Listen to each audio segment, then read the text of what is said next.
Break के बाद कशिश खबरनामे में आपका दोबारा खैर मकदम है। आइए बढ़ते हैं कुछ और खबरों की जानिब। नाज़रीन, आइए अब चलते हैं फरहाद के पास जो हमें वाकिफ करवाएंगे कौमी और बैनुल अक़वामी खबरों से। अस्सलाम वालेकुम नाज़रीन, आइए सबसे पहले देखते हैं कौमी खबरें।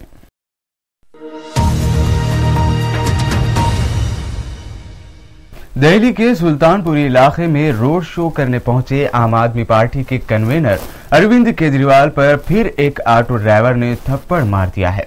थप्पड़ मारने के बाद भाग रहे इस शख्स को पार्टी कारकुनों ने पकड़ लिया और इसकी खूब पिटाई कर दी। केजरीवाल पार्टी उम्मीदवार की हिमायत में आज रोड शो कर रहे थे, तभी केजरीवाल से नाराज एक ऑटो ड्राइवर ने केजरीवाल की गाड़ी पर चढ़कर केजरीवाल को थप्पड़ मार दिया।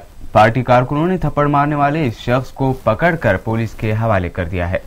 गौरतलब है कि केजरीवाल पर गुज़िश्ता कुछ दिनों से हमले हो रहे हैं। इससे पहले भी केजरीवाल को रोड शो के दौरान एक नामालूम शख्स ने थप्पड़ मार दिया था।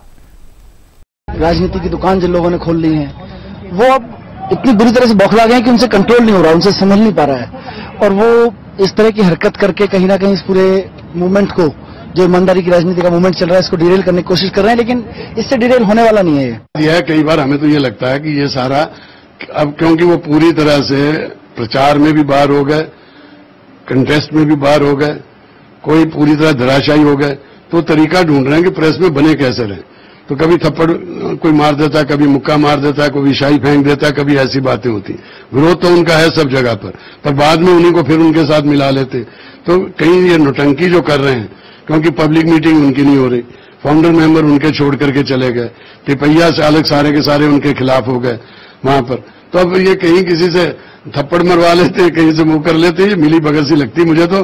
देखिए लोगों के अंदर नाराजगी नहीं, नाराजगी होगी, लेकिन मैं समझता हूं कि लोकतंत्र में ना तो इस किस्म के कड़वे शब्द बोलने चाहिए, अपशब्द बोलने चाहिए और ना किसी को थप्पड़ मारना चाहिए। ये तो लोकतंत्र के खिलाफ है, इसके मैं पक्ष में नहीं हूं। लेकिन इतना जरूर है कि केजरीवाल ने जनता को धोखा दिया और जब काम करने का वक्त आया तो मैदान छोड़ के भाग गए। अपने बयानात के जरिए हमेशा तनाजात में रहने वाले एमएनएस सरबराह राज ठाकरे ने एक बार फिर इश्तियाल अंगेज बयान दिया है। राज ठाकरे ने महाराष्ट्र में किसानों की खुदकुशी पर कांग्रेस और एनसीपी को आड़े हाथों लिया और किसानों से कहा कि वो खुदकुशी ना करें बल्कि उन लोगों को मार डाले जिन्होंने किसानों को खुदकुशी के लिए मजबूर किया है।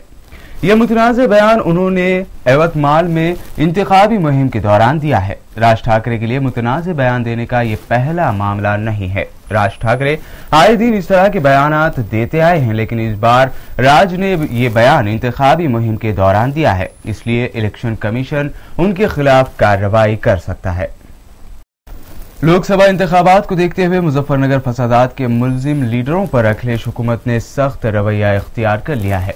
यूपी हुकूमत ने मुजफ्फरनगर फसादात के मुलजिम बीजेपी मेंबर असम्बली संगीत सोम, सुरेश राणा, कुंवर भारतींदर, बीएसपी मेंबर पार्लियामेंट खादर राणा समेत 50 रहनुमाओं के खिलाफ अदालत से जमानत मनसूख करने की अपील की है।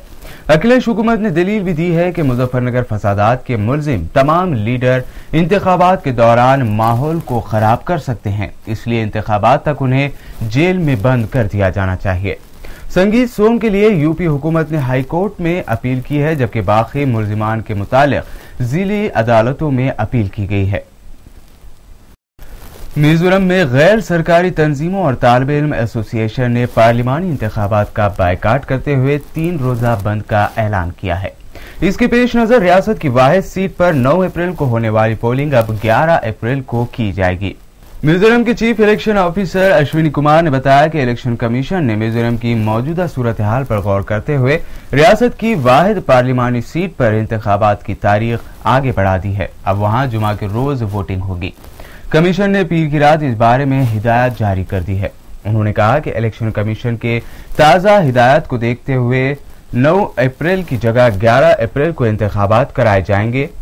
समाजवादी पार्टी के सरबराह मुलायम सिंह यादव ने उत्तर प्रदेश में बीजेपी के मरकजी इंचार्ज अमित शाह पर सख्त तनकीद की है। उन्होंने कहा है कि ऐसे लीडरों को सियासत में होना बदकिस्मती है। समाजवादी पार्टी सरबराह ने मंगल को पार्टी में बीजेपी के सीनियर लीडर और 4 बार के रहनुमा अशोक प्रधान को पार्टी में शामिल करने के बाद नामा निगारों से बातचीत में कहा कि ये बदकिस्मती की बात है कि सियासत में अमित शाह जैसे लोग हैं। वो कौन है, इनका तारीख देखिए। जब गुजरात फसादात हुए तो वो वहां के वजीर दाखिला थे। मुलायम सिंह यादव ने मजीद कहा कि उत्तर प्रदेश मुकद्दस जमीन है। बीजेपी को भी सोचना चाहिए कि उन्होंने ऐसे आदमी को उत्तर प्रदेश का इंचार्ज कैसे बना दिया।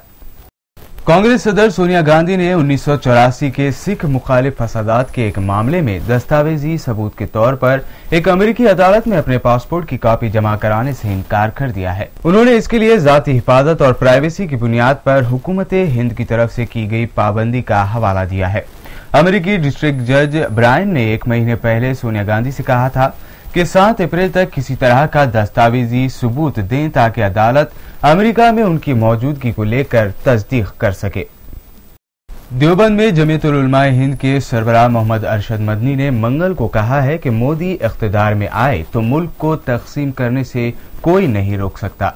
उन्होंने मुसलमानों से अपील भी की कि पार्टियों के चक्कर में मत पड़ो। जहां जिस पार्लिमानी हलके में किसी भी पार्टी का उम्मीदवार बीजेपी के खिलाफ कार्रवाई कर रहा हो तो सब जमा होकर उसे सपोर्ट करो। अरशद मदनी ने मुसलमानों से ये भी अपील की कि चाहे बीएसपी को वोट दो, चाहे कांग्रेस को, चाहे आम आदमी पार्टी को या फिर समाजवादी पार्टी को, बस बीजेपी को मत जीतने दो। उन्होंने कहा कि बीजेपी को रोकना इसलिए जरूरी है कि सही फैसला इस बुनियाद पर किया जाए कि बीजेपी को शिकस्त देने की पोजीशन में कौन है। नाज़रीन, आइए अब देखते हैं अहम बैनुल अक़वामी खबरें।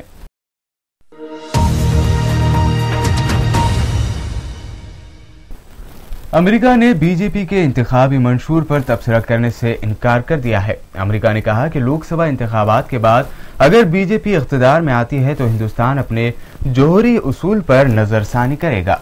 अमेरिकी महकमा खारजा की तर्जुमान जीन ने कहा कि हिंदुस्तान के इन इंतखाबात में अमेरिका उस पार्टी के मौक़िफ़ पर कोई तबसरा नहीं करेगा जो इंतखाबात में इख्तिदार के लिए मुकाबला कर रही है, लेकिन हुकूमत की पॉलिसी में कोई तब्दीली नहीं हुई है। अमेरिका और रूस ने मशरिकी यूक्रेन के बहरान को सीधे तौर पर मुज़ाकरात के जरिए हल करने का फैसला कर लिया है। अमेरिकी वजीर खारजा जॉन कैरी और उनके रूसी हममनसब सरगेई लारोव के दरमियान टेलीफोन पर होने वाली बातचीत में सीधे तौर पर मुज़ाकरात करने पर इत्तेफाक कर लिया गया है। ये मुज़ाकरात अगले 10 रोज के अंदर होंगे और उनमें यूरोपीय यूनियन और यूक्रेन को भी शामिल किया जाएगा। कैरी ने यूक्रेन के मशरिकी हिस्से में रूस नवाज हंगामों के लिए पुतिन हुकूमत को जिम्मेदार ठहराया है। कैरी ने खबरदार भी किया कि अगर मास्को हुकूमत ने यूक्रेन को गैर मुस्तहकम किया तो उसे मजीद पाबंदियों का सामना करना पड़ेगा। दूसरी जानिब रूसी हुकूमत ने जॉन कैरी के इल्जामात को मुस्तरद करते हुए मुतालबा किया है कि बहरान को हल करने के लिए यूक्रेन को एक विफाकी शक्ल दी जानी चाहिए। मलेशियाई तैयारी की गुमशुदगी को आज पूरा 1 माह हो गया है। 1 माह बाद भी बहरे हिंद में इस लापता तैयारी की तलाश जारी है।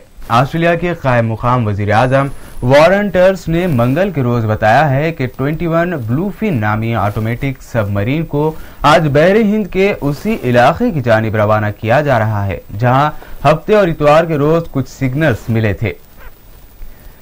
मलेशिया एयरलाइंस की परवाज MS-370 के मलबे की तलाश के लिए सरगर्मियों की सरबराही करने वाले retired air chief marshal Angus Houston ने कहा कि जैसे ही उस मखसूस मुकाम का तयन कर लिया जाएगा जहां से मुबैना ब्लैक बॉक्स से निकलने वाली मखसूस आवाजें सुनी गई थी, सबमरीन को वहां भेज दिया जाएगा। इससे पहले हस्टन ने बताया था कि ओशन शील्ड नामी बहरी जहाज ने हफ्ते और फिर इतवार के रोज 2 मखसूस आवाजें सुनी थी। उस वक्त से मुताल्लिका जहाज का अमला उन आवाजों को दोबारा सुनने और उनके दुरुस्त मुकाम का तयन करने की कोशिश कर रहा है, ताहम अभी तक ये कोशिशें बेनतीजा रही हैं। जनूबी कोरिया और ऑस्ट्रेलिया ने आजादाना तिजारत के एक ऐसे मुआहदे पर दस्तखत कर दिए हैं जिसके नतीजे में 10 साल के अंदर अंदर एक दूसरे की बरामदात पर तमाम टैक्सेस खत्म कर दिए जाएंगे।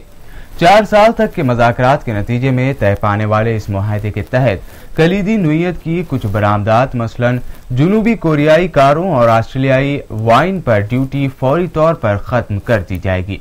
दोनों ममालिक के वज़ीर कॉमर्स ने ऑस्ट्रेलिया के वजीर आजम टोनी एबेट और जनूबी कोरिया की सदर पार्क गेउन हाई की मौजूदगी में इस मुआहदे पर दस्तखत किए हैं।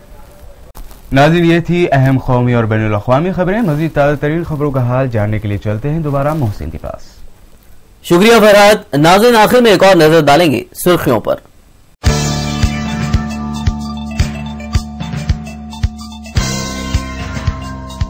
इंतखाबी मुहिम के दौरान गैर कानूनी रकम को जब्त करने का सिलसिला जारी।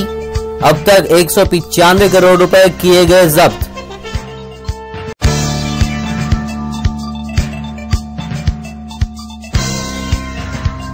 मजलिस इत्तेहादुल मुस्लिमीन ने आंध्र प्रदेश असेंबली के लिए जारी की अपनी दूसरी फहरिस्त। 6 उम्मीदवारों के नामों का किया गया ऐलान।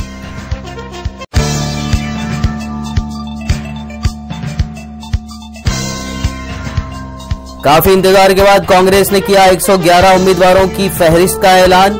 विजय शांति मेदक में करेंगी केसीआर का मुकाबला। फहरिस्त में सिर्फ 4 मुस्लिम उम्मीदवारों को दिया गया टिकट।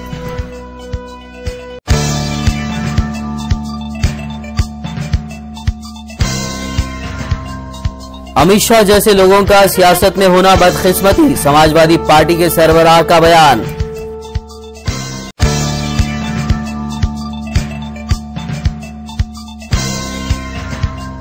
बीजेपी के इंतखाबी मंशूर पर तबसरे से अमेरिका ने किया इनकार। कहा, उस पार्टी के मौकूफ पर कोई तबसरा नहीं किया जा सकता जो इख्तियार के लिए मुकाबला कर रही हो।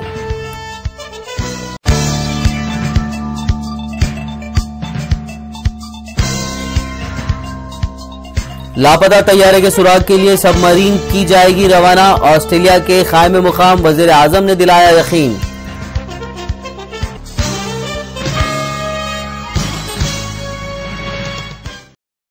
इसी के साथ कशिश खबरनामा इख्तिताम को पहुंचा। मिलते हैं अगले खबरनामे में, तब तक के लिए देखते रहिए उर्दू टीवी। अल्लाह हाफिज।